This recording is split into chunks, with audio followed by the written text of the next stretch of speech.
Θα τα πούμε. Εύχομαι καλή διασκέδαση, καλά να περάσετε και θα δώσουμε ένα τερβότερο πρότυπα στην ορχήστρα μας. Πάμε!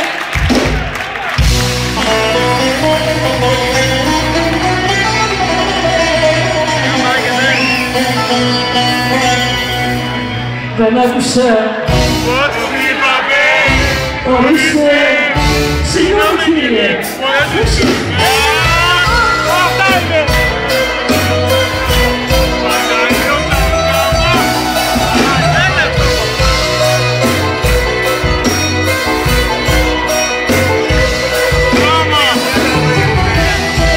Μια φορές που συμβουλάω στο πληθυντικό. Εσύ έχω μάθει εγώ σε ξένους να μιλάω. Που δεν μιλάς για μια αγάπη από το παρελθόν. Γιατί του λέγεις που τον άλλον αγαπάω. Δεν άκουσα. Πώς είπατε.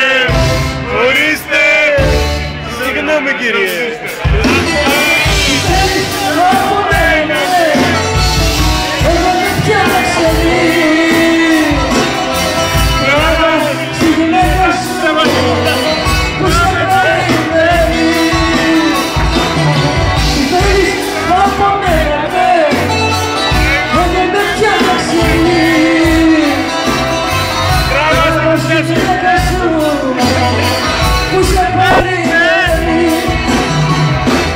Δεν άκουσα πως είπατε.